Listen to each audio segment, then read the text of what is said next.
रक्षाबंधन पर हर बहन अपने भाई को राखी बांधती है। रक्षाबंधन के मौके पर मध्य प्रदेश के बालाघाट की एक बहन अपने भाई को खत लिखा है। दरअसल उसका भाई पाकिस्तान की जेल में बंद है, जिसे छुड़वाने के लिए पिछले 4 साल से बहन सरकारी दफ्तरों के चक्कर काट रही है। बालाघाट के खैरलांजी के प्रसन्नजीत रंगारी ने साल 2011 में बी फार्मेसी की पढ़ाई पूरी की, लेकिन मानसिक स्थिति खराब होने की वजह से वो आगे की पढ़ाई छोड़कर घर लौट आया था।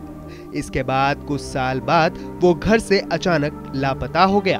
घर वालों ने काफी ढूंढा, जब वो नहीं मिला तो उसकी शिकायत की गई। लेकिन साल 2021 में उसकी बहन संगमित्रा को एक कॉल आया और उसमें बताया गया कि आपका भाई पाकिस्तान की जेल में बंद है। तभी से बहन संगमित्रा भाई को छुड़वाने के लिए सरकारी दफ्तरों के चक्कर काट रही है। अब रक्षाबंधन पर उन्होंने अपने भाई को एक खत भी लिखा है। संगमित्रा ने लिखा कि भाई, रक्षाबंधन पर बहुत याद आती है।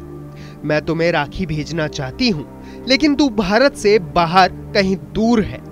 मैं तुझे राखी भेजना चाहती हूँ और प्यार से भेजी राखी भारत सरकार कबूल करे और पाकिस्तान के लाहौर, कोटा, लखपत जेल भेजकर बहन का भाई को राखी बांधने का अरमान पूरा करें।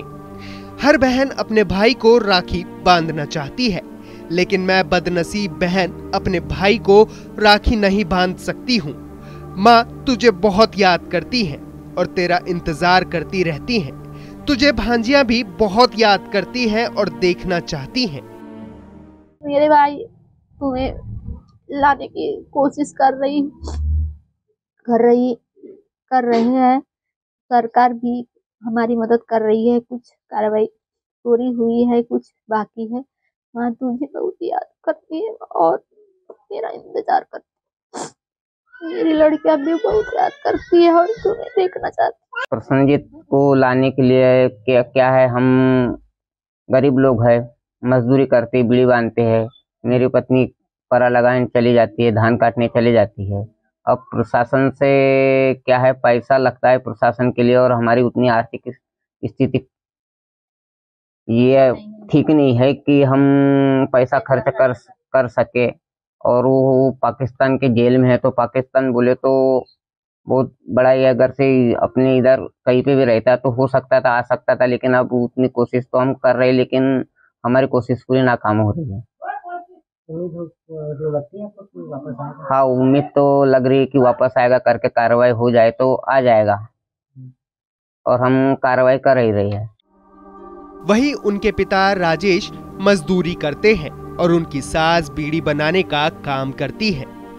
परिवार अपना गुजारा बड़ी मुश्किल से कर रहा है। प्रसन्नजीत के जीजा का कहना है कि इस प्रक्रिया में काफी खर्च होता है। कई दफ्तरों के चक्कर काटने पड़ते हैं, ऐसे में काफी खर्चा हो जाता है। उन्होंने सरकार से अब मदद की गुहार लगाई है।